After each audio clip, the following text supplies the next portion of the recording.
Shalom, shalom, family. Shabbat shalom. Shabbat shalom. Shalom shalom.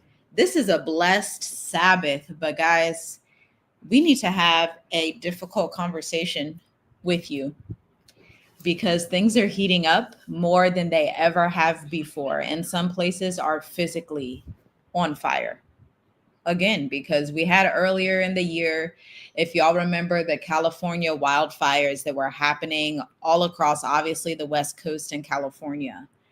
But now apparently Israel is on fire and has been on fire for days. That's something that I didn't realize until just looking at the news. I think oftentimes being that we are abroad overseas in Africa, we don't see some of like the American or Western news. We were more so looking at news with Captain Ibrahim Traore. But apparently Israel has been on fire since Wednesday. Yeah, April 30th till today. They're still fighting it.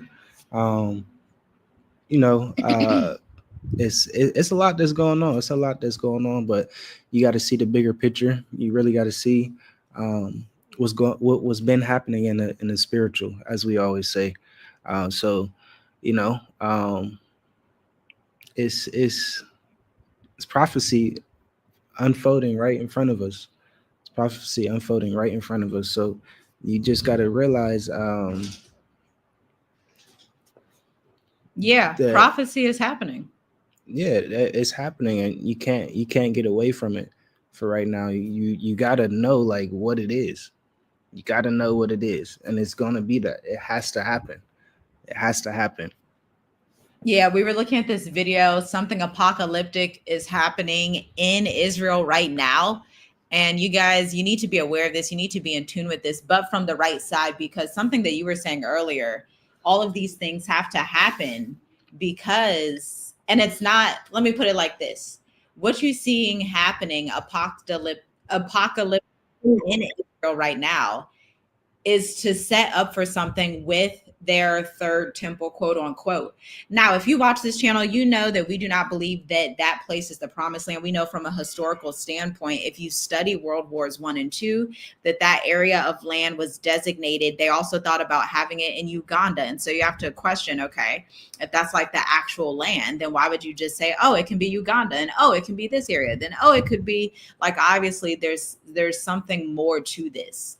But what you were saying earlier when we were talking about Israel being on fire, Jerusalem being on fire, there are some suburban areas that are on fire right outside of what is known today as Jerusalem in the modern construct of Jerusalem. What is known today is that there's these fires going on, and you said they're going to have to set fire like that because after this, they're probably going to be talking about how they want to bring in the third temple, how they want to bring in so and so who is going to lead the world. All of this is also happening at a time where we just had the Pope die. The Pope just passed away, which is one of the hugest pagan symbols of modern times. Because if anybody, again, looks at history, you know, the Catholic Church, you know, paganism is right all up in the Catholic Church, Yeah, all up in it. yeah. Bottom line, when they tell you to look one way, you gotta pay attention to the other way too. You gotta. I don't want to be. I don't want to say cross-sided. You gotta like really like make sure that you're. If they tell you to look left, make sure you look right. And that's what anything that's happening in the world. Like you really gotta have your discernment on 100% because wisdom in these last days is very, very potent. You gotta wisdom is essential. You have to have wisdom in these last days because it's really not a lot of things. Uh, at the end of the day, it has to make sense. It really does. So if it doesn't make sense, just don't pay attention to it. Don't waste your energy on it. Don't believe everything that's happening.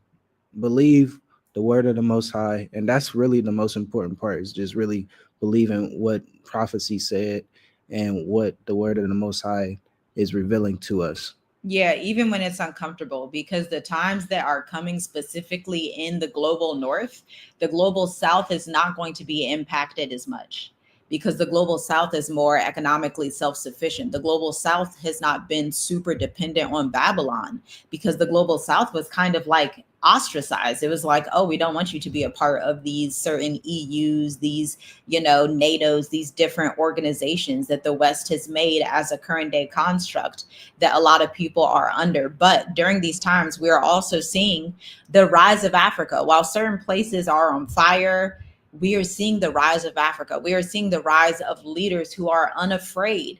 And we were talking about this earlier, how we know that America's 4% of Earth's total population. And then when you take that even smaller amount, African Americans are 12 to 15% at any given time of America's population. So just like 0.00 something percent of the total Earth's population. And so this is why we are in Africa. This is why we read the Bible and see Zephaniah 3, where it literally talks about, this is what made us move to Africa.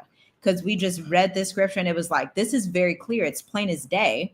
It says, from beyond the rivers of Cush, Africa, my worshipers will bring me my offerings, right? This is talking about how the Black remnant of Africa is going to be restored in worship and obedience during the end times. This represents the spiritual authority of Africa, a prophetic significance of the African diaspora waking up, and a call to obedience and clarity. Like, Africa is not ostracized from the biblical narrative. The whole biblical narrative is actually centered on the continent of Africa. And that's just, it's always been that.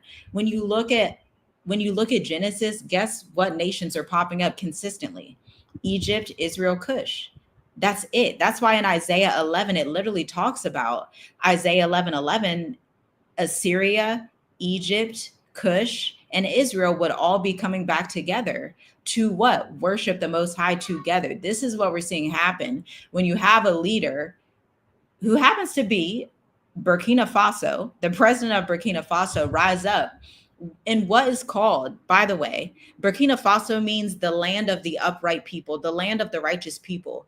This is an ensign to the nations to say, oh, the land of the righteous people. If you Google righteous people, you're obviously going to come back to scriptures.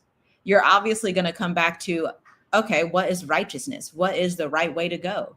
Seek the ancient path. But what in the book of Jeremiah it says, his people said, we will not walk therein. So there's only a remnant that's going to be saved out of this. There's only a remnant that can even receive this message. But you may be of that remnant. And it may be time for you to say, okay, the writing's on the wall. Let me see what I should do. Where should I be in these times? That's what prompted us to move to Africa. Yeah, because this could be a bigger awakening. I know we was having a discussion earlier, and I'm like, you know what?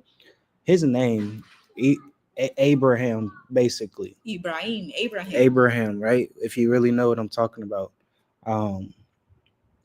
just follow the ancient path. Follow what Abraham did. When the Most High told him to get out the land and go this way, he just left. So this could be a bigger awakening, especially the whole world. The whole world is talking about this, not just back in 2016 2017, when a lot of Hebrew Israelite people woke up and realized, oh, I am an Israelite. You get what I'm saying? Right, but right. now this is the whole world paying attention to Captain Ibrahim. So if Burkina Faso, Africa. If you're not paying attention to, like, if you're not discerning these times right now, I really don't know what to tell you, because it's time to really put your faith in the Most High, and your trust should be the Most High, because that's what he's asking. Like, just think about Abraham. Like, really think about Abraham. Abraham just left the land. It's not like, for us in this day, we are truly, truly blessed as a people. Like, for real, we have a lot of things, a lot of things that, just think the ancient way is not what we have this day. So we have lots of resources that Abraham did not have, that Isaac did not have, that Jacob did not have. So it's time to act. It's really time to get serious. It's really time to have your trust be the Most High, and act on faith. It's time to step. It's really time to step. Yeah, we were talking about this earlier, because there's so much, like, information that goes out, and people have this very fear-based mindset of like, okay, go visit Africa 5 to 10 times, go travel around 30 times before you choose a country. As you guys know, our testimony, or if you're new here, maybe you don't know our testimony, whenever we travel, we truly function as nomads, as digital nomads. Like we truly function as ancient nomadic people, and that ancient nomadic people did not hop around 50 times, 5 times, 10 times. Let me go visit. Like when Abraham was called, Genesis 12, when Abraham was called, the instruction that the Most High gave him was not go visit Canaan 12 times and then I'll let you know where to go. The instruction was leave your father's house, leave everything you know, leave your family because they're Babylonian, they're wicked, and they're idolaters, they're idol worshipers. Get out, and you're not even going to know where I'm going to tell you to go. Actually, it was get out, and then once you're out walking, You'll show you once you're something out new. going, I'm going to show you where I want you to go. Faith, the beautiful thing about faith, which is also very scary to some people, is that faith requires you to not know everything. Faith isn't let me visit 39 times. Faith says, you know what, let me just walk this out. I don't know what exactly it looks like, but I do trust the vision that the Most High has given me.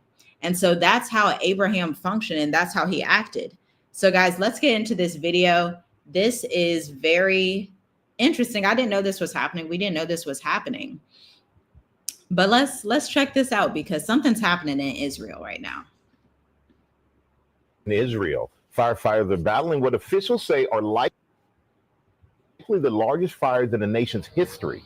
Our foreign correspondent, Tom Sufi-Burge, is on the scene for us. Good morning, Tom. Good morning, Michael. Yeah, these now blackened and charred hillsides are actually still smouldering over in the distance there. The flames torching around 5,000 acres of land here just west of Jerusalem. And we've been watching in the last few moments as planes have been circling overhead, dumping fire retardant onto these hills. The flames raging out of control Wednesday. People abandoning their vehicles on a major highway as fire crews race to contain the blaze. Israel's Air Force with this impressive view from above as they drop blocks of fire retardant.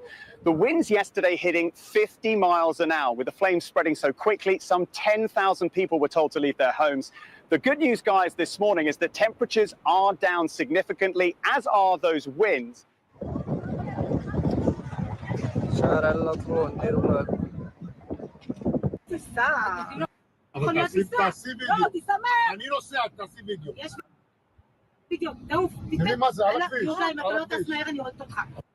אז למה נותנים לאנשים? מה יעשו? הם יתפוצצו? מה זה? שיעצרו אותם שם, הנה. גם יש פה. הנה, אותם עצרו, זהו. בצד ימין יש גם אש. הם לא צריכים לברוח מהמכוניות שיתפוצצו. וואו, צריכים לצאת מהמכוניות. Residents have been moved to safety. Israel's Prime Minister says Italy and Croatia are sending firefighting aircraft to support the emergency response. Wow. Yeah, that's a lot. 5,000 acres. 5,000 acres, 10,000 people been evacuated. That's a lot. That's a lot. And that's such a small nation. You know, it's not like in California is obviously bigger than Israel. Mm-hmm. Israel's a very, very small nation. It's basically like a dot on the map, especially when, you know, when you're well-traveled, when you travel Africa, you begin to realize how huge Africa is and how small these European constructs are. And so it's like, that's interesting. Now, they had also arrested, we were looking at Al Jazeera, they had also arrested 18 people for arson, okay? They arrested 18 people. That was pretty fast. It's just been 3 days. But they, you know, apparently it's not natural. They're saying that there were these arsonists. There were 18 people that set fire and have been captured. But that does not mean that these things are not still signs of the times. Yeah, it's look, when they tell you when they tell you to look left, always look right.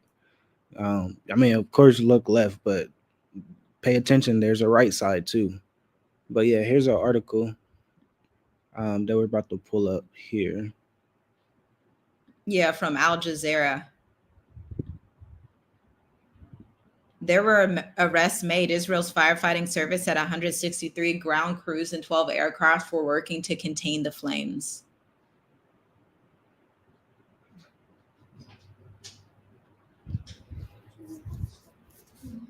Wow. You guys see this? They treated 23 people on Wednesday for smoke inhalation and burns. 17 firefighters were injured.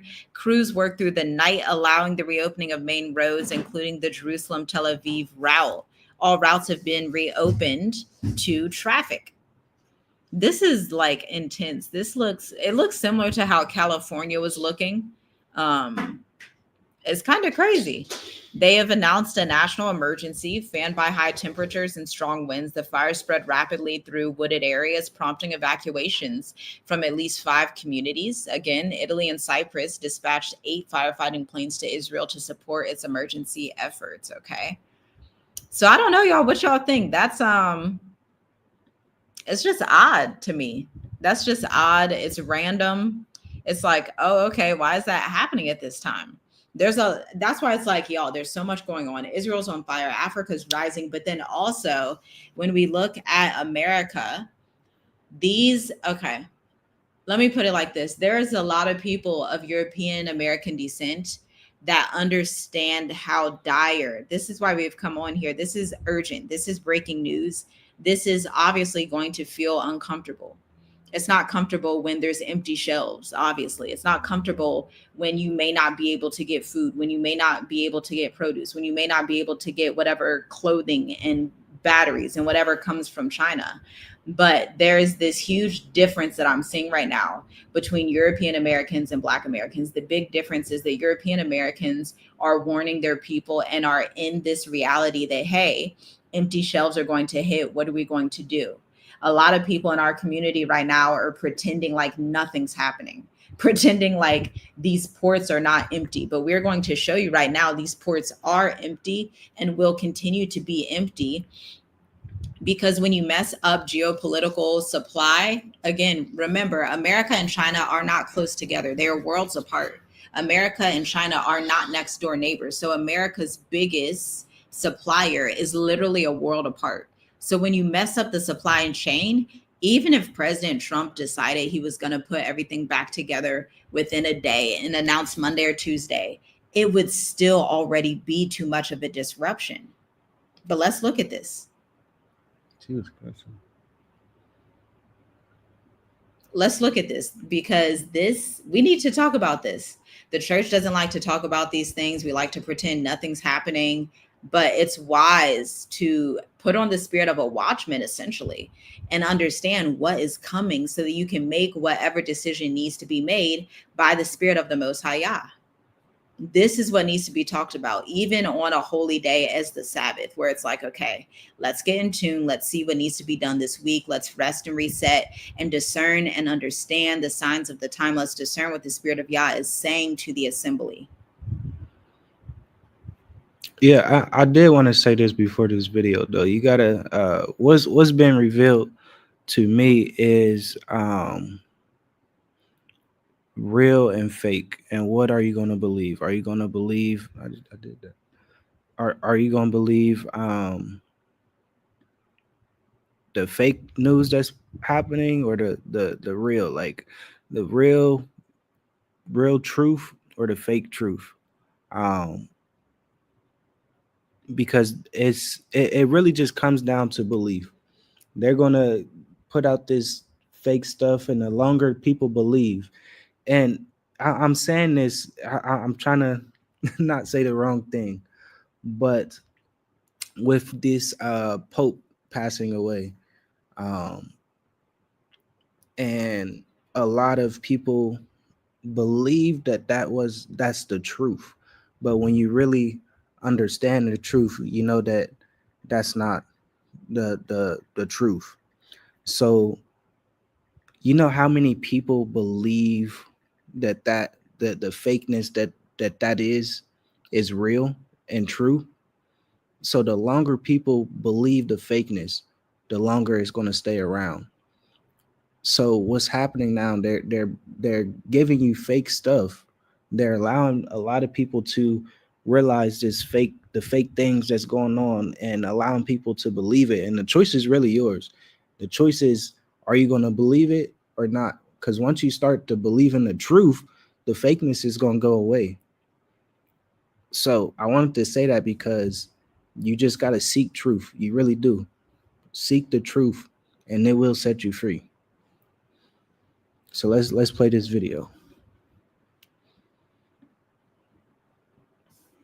This is the last cargo ship coming in for a long, long, long time. Wow. The last cargo ship is coming in, y'all. Let's keep going. We're going to get through these ads, but let's talk about is it really this bad? And the answer is it's pretty bad, y'all.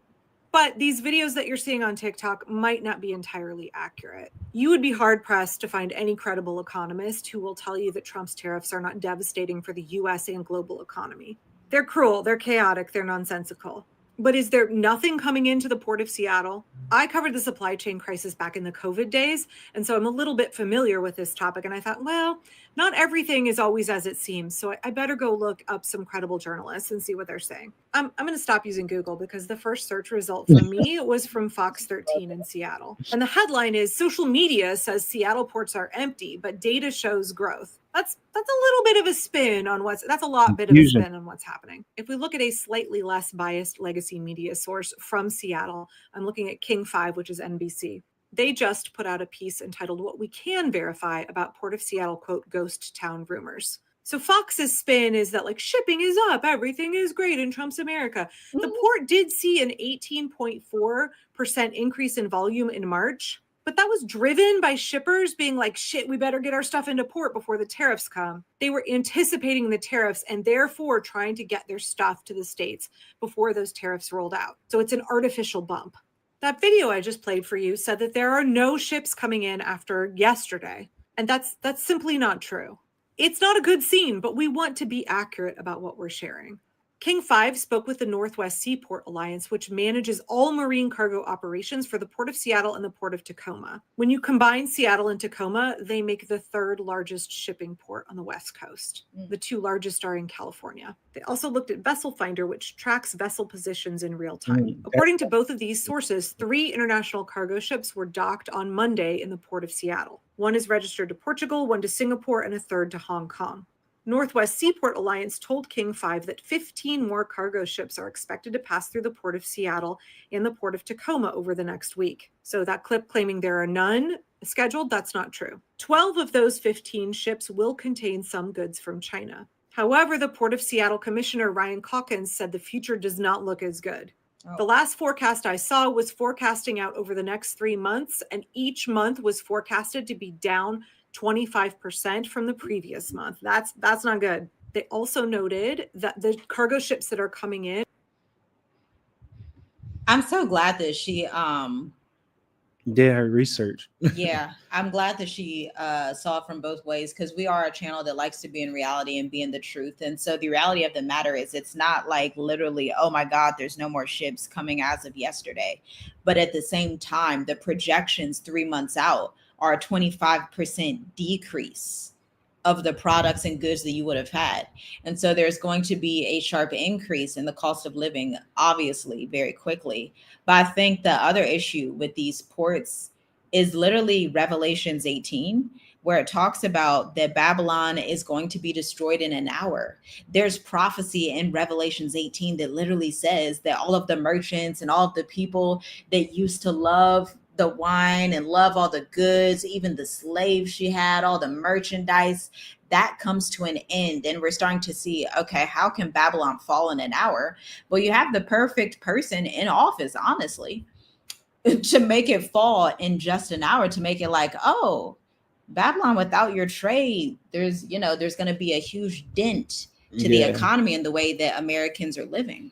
Yeah, it's things that has to happen before, like it. I mean, nothing. The Most High's power is almighty, but stuff has to happen before it can fall in an hour, in a day, in a year, however you want to look at it. But um, it has to happen. So you got to wrap your mind around like, dang, what if it does fall in an hour? Like, how would that look? Things have to happen. Things have to be built up for that to happen in an hour, for that to happen in a day, for that to happen in a year. So, um, we are literally on that, like America's on that track of falling. As we keep saying, it's going to fall. It's just prophecy. It has to happen. So if you are in America, you have to prepare. You really have to prepare. If you not look, if you didn't plant anything, what last month, because it takes time for things to grow. It takes time for the seeds to grow into food. So it's a lot. It's a lot that people have to prepare. And that's why we say just get somewhere where the land is fertile, where you can grow your food year round. You'll be good if things like this happens. Or you have local farmers. Yeah. Because at the same time, it's honestly not realistic that somebody just does everything themselves. I mean, most people aren't going to do that, nor have the physical capacity, the mental capacity, the educational capital capacity to do that. So the next best thing would obviously to be an economy where you have local farmers nearby. You may have local farmers next door to you, but you need to be in an area where you have that ability. Now, the next thing I want to point out is Revelations 18.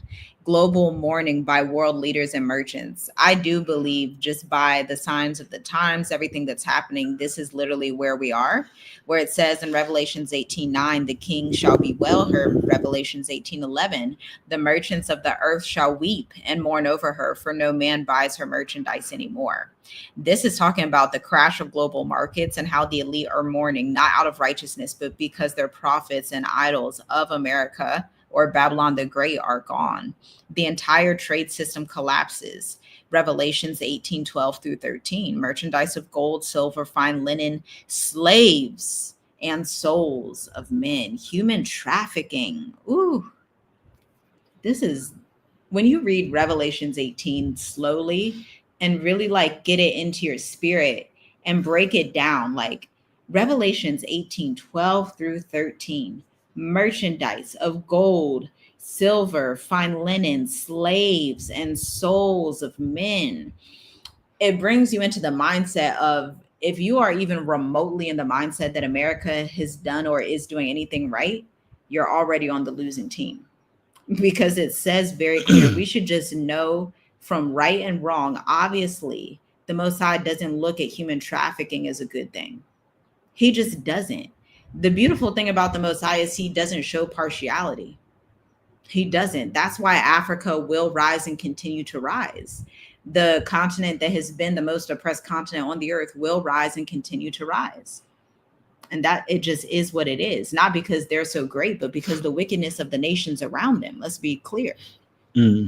Yeah, especially coming to this truth. Once you come to the truth and start to heal, the Most High is showing you like how to heal. You search out the root, right? And when you think about how did America become America, their root, their foundation was just bloodshed, was just wickedness, was just evil. So if anybody try to stand up for America, that's on them. Wicked. But you got to really think about, how did America become America? And it's that time. It's obvious. I know it's obvious for us. It's obvious now for the whole world. Yeah. It's for the whole world. And it just goes back down to what people believe, because obviously we do have people that still say, oh, I want to go to America. I go to a restaurant, order some food. Oh, you from America? Oh, I want to go. Like, no, you don't. You don't know what America is. But so there's people that still believe in America and still wants that lifestyle. But most of the world is starting to wake up and be like, whoa, America is not good.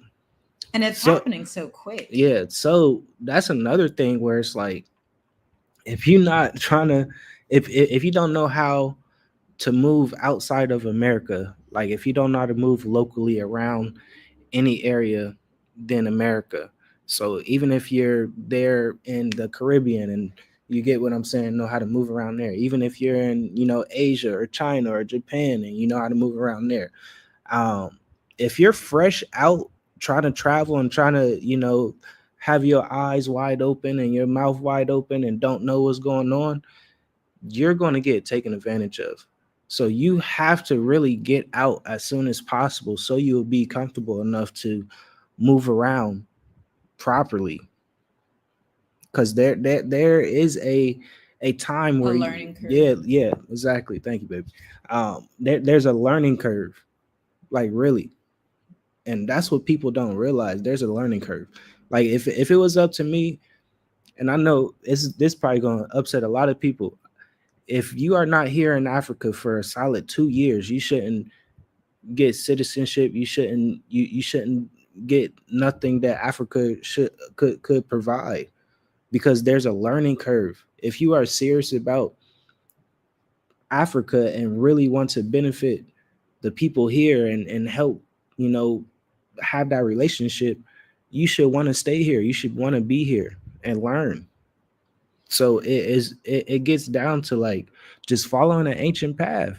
Everything's gonna be in reverse, and we see it happening right now, right in front of our eyes. Prophecy is unfolding, but you just gotta, get on a horse faster than, or sooner than later. Put it like that, sooner than later, especially if you're not out right now.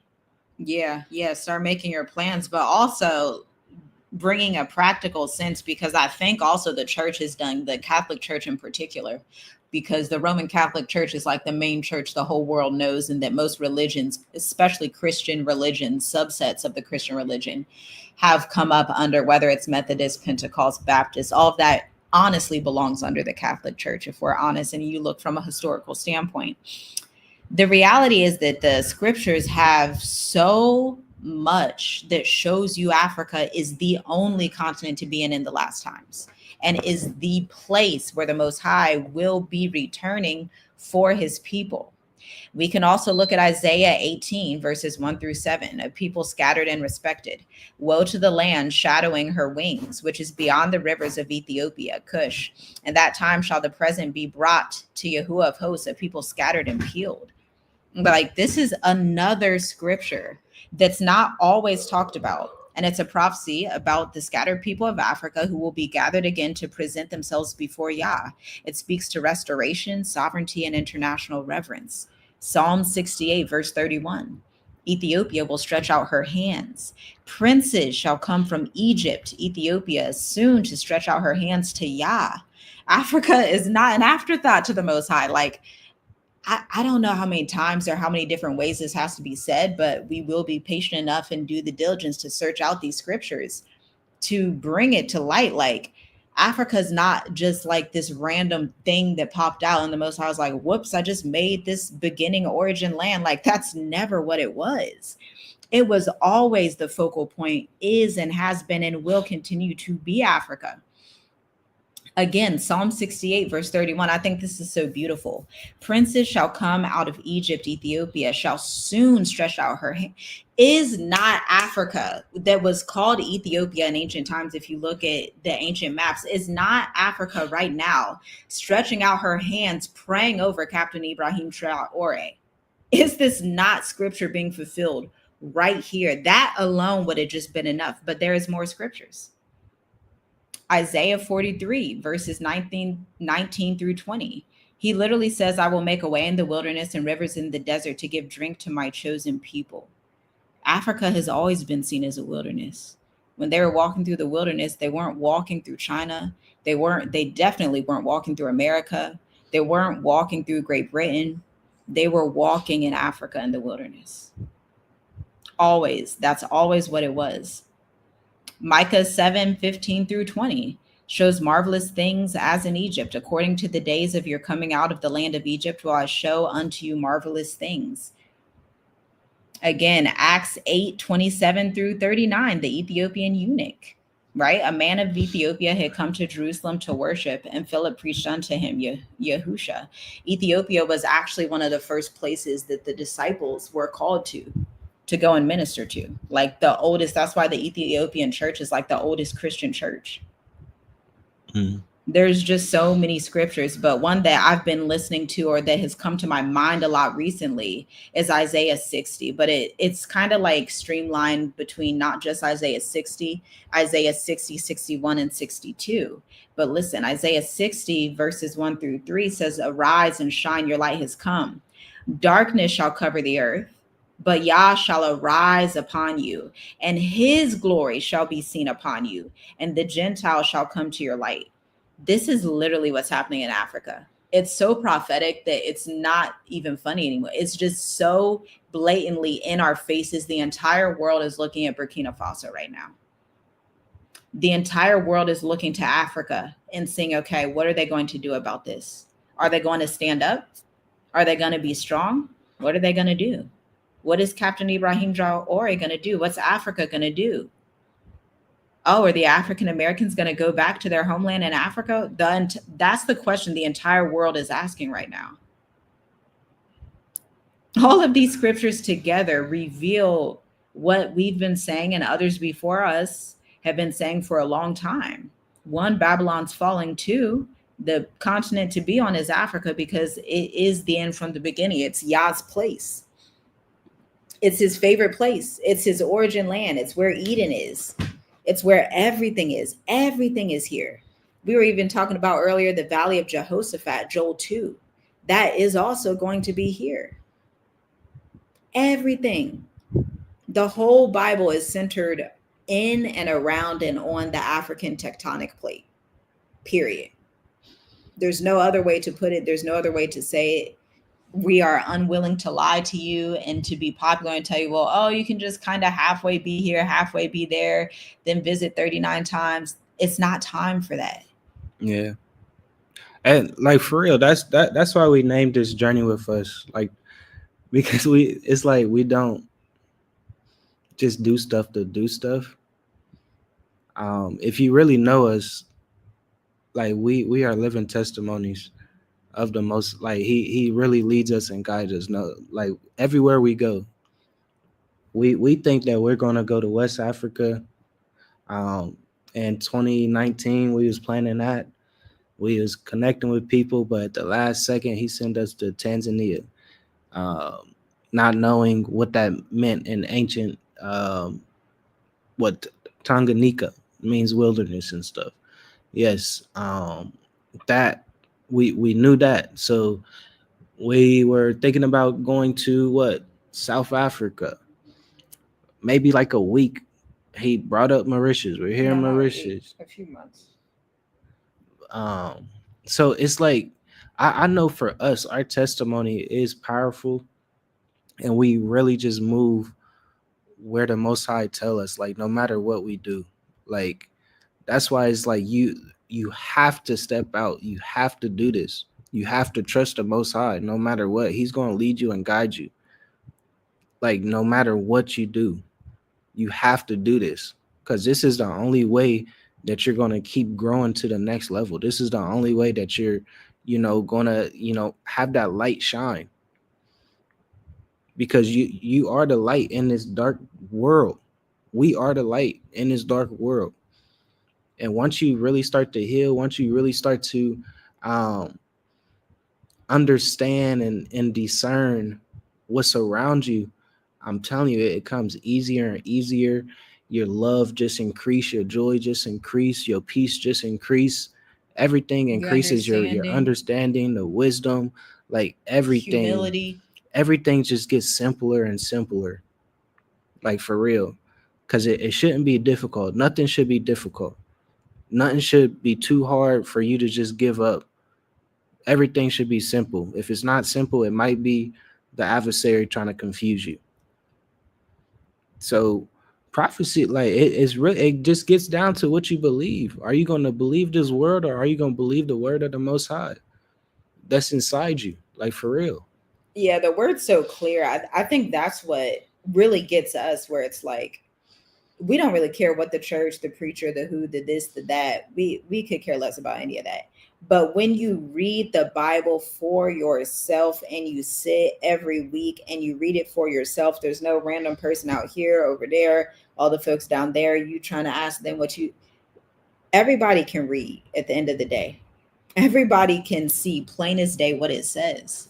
And so it's like, are you going to act in accordance with what it says? Or are you going to be like, oh no, I love Babylon. It's the best place on earth. I'm gonna just keep sitting here.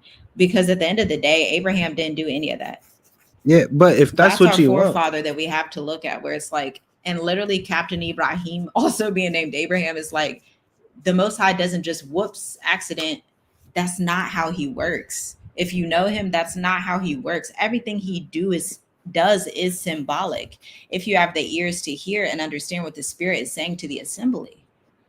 Everybody, and it's no wonder that also one of Abraham's, the ancient Abraham, our forefathers' greatest blessings that he received was that nations would be blessed by him. Now, is it just a random coincidence today that we also have Captain Ibrahim Traore stand up and the entire earth is looking at him right now? All these nations are looking to be blessed, to get out of these oppressive hands and these oppressive shackles that the West has basically been perpetrating for the last couple hundred, maybe 1,000 years. That's not just whoops. That's not like a coincidence. That's prophecy. That's alignment. That's the word coming to life. Whether who doesn't like it, who likes it, it doesn't matter. The scripture and the truth is going to stand up for itself by itself, period. It doesn't need cheerleaders. It doesn't need anybody down the block to agree with it. It doesn't need anybody from North America to agree with it. It doesn't. The word just stands by itself. The way you see that man, Captain Ibrahim Traore, standing after 20 assassination attempts, if that's not divine, I don't know what to tell you. If you can't see what the Most High is doing for the people of Africa and the people who are oppressed in Asia, the people who have been oppressed in Australia, the Afro-Iranians, the Afro-Indians, the indigenous in India, if you can't see what the Most High is doing for the oppressed people in the global South, I don't know what to tell you. I really don't. Because at the end of the day, the knowledge that we have, we didn't make this knowledge. The only thing we are doing is reading the scriptures and believing it for what it says and not caring about the elder, the younger, the church, we don't care about none of it. We just want to read the word and act in what the word says, period, the end. That's it. That's literally the only things we care about. Yeah. Which has gotten us here to this point. All praises to the Most High, because it's been such a glorious time, the way that Abraham, and y'all should go look at Abraham's story again. It's so beautiful, because when Abraham left, he didn't have a whole lot. But while he was on his journey through Egypt, Pharaoh blesses him and increases him. There's no point in Abraham's journey where he's like, oh, snap, I got to go back to, Shinar and Babylon and go back to see my dad because he got the idols and he had a thriving business with his idols. At no point did Abraham have to backtrack. He didn't have to backtrack over and over and, oh, snap, I ran out. Abraham didn't run out because he was tapped into the living water that cannot run out. The living water does not run out. When you are in alignment, your anointing cannot run out. It's impossible. No matter who likes it, who doesn't like it, no matter what he faced dealing with the different people in the different lands, it didn't matter. No matter the fact that he had to go and pick up his nephew Lot at one point, it didn't matter if 10,000 tribes rised against him. At the end of the day, he was the anointed. And so it didn't matter. Everything and everybody would have to fall and submit. Because again, he is the friend and was the friend of the Most High. This is a man who the Most High called his friend, not his servant, not, somebody that's just under his foot. He calls him his friend. When you sit with your friend at the table, do you come and sit at the table and then you get under their knees? No, you probably go and you dap them up or you give them a hug and say, hey man, what's up? Like if you're friends, if that's your friend. That's a very personable connection. That's a very much, we are in communion together. And where the Most High also says in the scriptures, he does not do anything without telling his servants, the prophets. the messengers, the ones who have the message, who have the vision from the Most High himself. He won't do anything without telling you. He won't do anything without telling us. Why? Because we are his friends. If we are the seed of Abraham, then doesn't it make sense we would be his friends? It is. Caveat, if. The instructions is already there. There's plenty of instructions. You just gotta follow. Like, we are hard-headed people, but it just goes down to your choice, your belief, your trust. What are you gonna choose this day? Like, really, it's time to get right. It's time to be upright. It's time to be, striving for righteousness. You really gotta strive for it. And the Most High is here for it. He's just waiting on us. He's waiting on us. That's just what it is. And it's coming down. I think you said this earlier when we were like making coffee and stuff. To an extent, he's waiting. But the scriptures also state it's going to be too late. Only a remnant shall be saved. Yeah. The scriptures are very clear on that. He says all of Yasharel will be saved. And he also says the remnant will be saved. And so what we're seeing is essentially this collapsing of time. There isn't much time left. Okay. And when I say this, what I'm talking about is just 5 years ago, we were in the times where they had the pandemic. Africa was not anywhere near as awake as it is today. Fast forward 5 years, here we are on May 3rd, a Shabbat. If we look at the world like we've just been looking on this broadcast, we've just been looking to see what the world looks like. We're looking at what Captain Ibrahmin Traore is doing. We're looking at what Africa's doing. African peoples are waking up. Everybody is waking up and saying, oh, the oppressors have had us under this Kool-Aid for far too long. Oh, snap. It's time that we stand up. Oh, maybe we should look up and think about what is righteousness, what is right ruling. Maybe we should pray. This is that time where it's like Chronicles 7:14. If these people who are called by my name would plead and seek my face, then would I heal their land. Like, does anybody ask what happens when all of Africa worships the Most High and asks him to heal their land? Well, I'll tell you, because I read the scriptures. When the land is healed, that means that there's no more oppressors getting all the gold. When the land is healed, that means that people get their due diligence and their rights to their land, gets the right to their business, the right to everything that they have. They are fruitful and they multiply just as Africa has been. Meanwhile, the nations that are in the West are falling, not only in currency, but a lot of these nations can't even repopulate themselves. A lot of these nations aren't even having high marriage rates anymore. All of these are signs of biblical blessings. That's why I love being in Africa, because it aligns so much with the Bible. When you look at African culture, they value marriage, they value family, they value children. There's not like this weird thing where it's like, oh, like all these divorces, let's hate children. That's not a thing in Africa. That's a very Eurocentric mindset. It's just not, period. In Africa, they value marriage, they value children. That's why the average population in Africa, most families have at least 4 children. That's average in Africa. It just is what it is, because they view it as a blessing, the way that our forefathers viewed it, the way that the Bible views family and having children.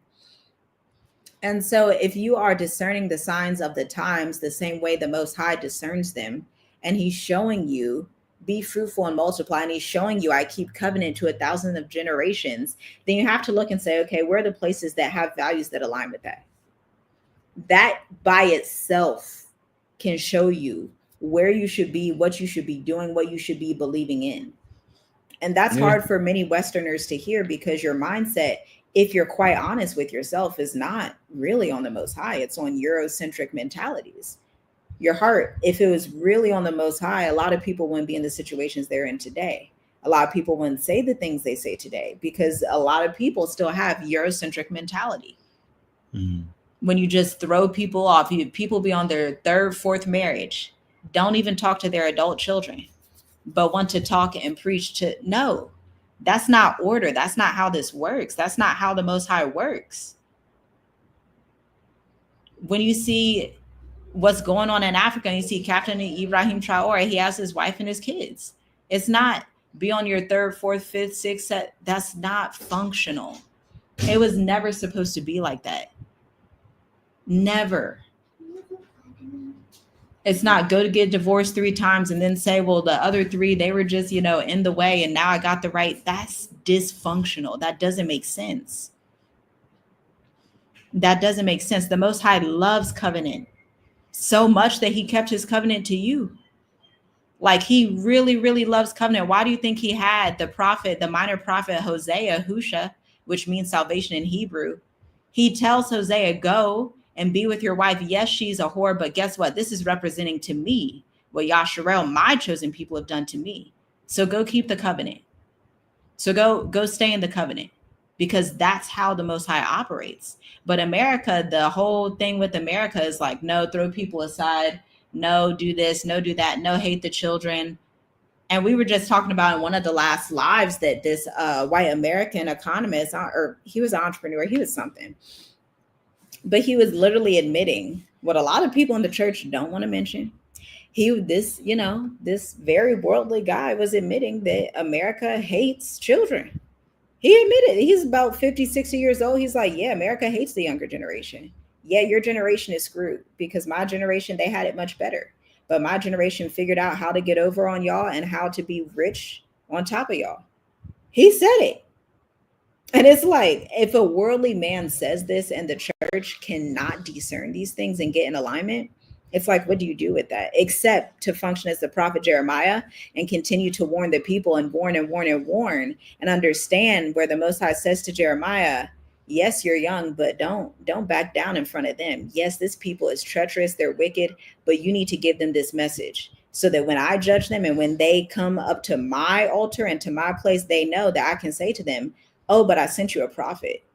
Oh, but I sent you someone to tell you what my reality is, the Most High Yah's reality, because that's the only reality that matters.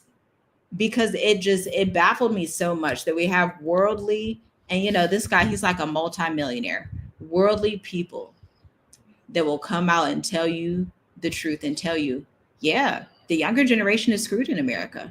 Yeah. It's like, but the church doesn't say this. These communities don't say that. He literally, it just baffled me. I'm like, wow. And this guy, he's like, yeah, they got these predatory student loans out. They got this and this out. Yeah, the younger generation, they're not going to be cared for in the next 10 to 20, 15 years if Trump doesn't immediately change things. Because the trajectory that it's going, but it's by design and it has to align with prophecy. Of course, it's not going to be a good place for the youth because the youth isn't supposed to be staying there forever. The chosen youth, they're supposed to be coming back home to Africa, period. So it's not going to be comfortable. It's not going to get better. I don't have a false word for you at this time. I'm here to tell you, no, it's not going to get better in America. It's just not. Yeah, just really think. It's not. Think about 2020 and how a lot of people was holding on since 2021, 2022. Oh, I can't wait for things to go back to normal. Has it gone back to normal? Like, truly? What was normal? What was normal? Like, for real? It has not gone back to normal. The future, like the next 2 years, what does the future look like? Like, what is the future in the next 2 years? Even the next really, 2 months. Really think about that. Because even the beginning of this year, they say, it's been crazy. I know it's a lot of things that if you really sit down and think about it, it's been so much. The port strike, when they was striking on the ports and stuff like that, it's forgot about, just certain things like that. It's a lot of things that it comes up and then it goes away. So nothing is going to go back to normal at all. Nothing at all. It's just going to keep. It's literally, I always say this, America's digging a hole, bringing up the dirt, right? And everybody in America is looking at the dirt, trying to scatter through the dirt. Like, oh, is normal there now? Is normal there? But they still digging a hole. They still digging a hole. America's still digging a hole, tossing up the dirt so everybody can just look at the dirt, skim through the dirt. But it's nothing there for you. There's really nothing there for you besides a hole, besides a ditch. So it's just gonna fall. Don't fall in a ditch with America. Please don't. You don't have to. And yeah, you really don't have to. The choice is yours. The choice is yours. Trust and belief in the Most High is very, very powerful. And faith. You gotta have that faith. Step out on faith. That's the number one thing that the Most High revealed. Like faith is very powerful. He's gonna take care of you. You have to act. You have to act. You gotta put that work in. Faith without works is dead. Like really. Like that's so powerful. And that's literally our testimony. Like for real. You gotta have that faith. You gotta have that work. Yeah. Yeah. I think that's it for this broadcast. Shabbat Shalom. You want to add anything? No, it's time. Like it's really time. Don't waste time. Time is like speeding up. It's a lot of things speeding up that's happening right in front of our eyes. I'm pretty sure something's happening. Look, it's always the Shabbat. It's always like news coming out Friday, Saturday. It's always the weekend. So I'm pretty sure next week is probably gonna be crazy because something happened today. I know the Pope person. Yeah, they supposed to choose a new person next week. So it's a lot that's gonna be happening. It's not like we was just saying. It's not gonna go back to normal. It's really not. It never did. So just realize the next. I'm gonna say the next couple of years it's gonna be hell on earth for real. So just prepare, family. Really prepare, please. I'm begging you, please, just follow the instructions the Most High gave you. Believe in the word. Allow the word to lead and guide you. Allow your trust to be the Most High. Really. So that's it. Yeah, he That's makes a all. way in the wilderness and brings rivers in the desert. For real. All praises to the Most High. Thanks for tuning in, family. Make sure you like the video. We greatly appreciate you guys coming on, visiting us on this Shabbat Shalom. Seek peace, seek joy, seek wisdom, seek understanding, seek knowledge. Discern the times. Discern the times, because we are in this the end of days, the end of time. So all praises to the Most High. Hallelujah. Shalom, shalom. Shalom.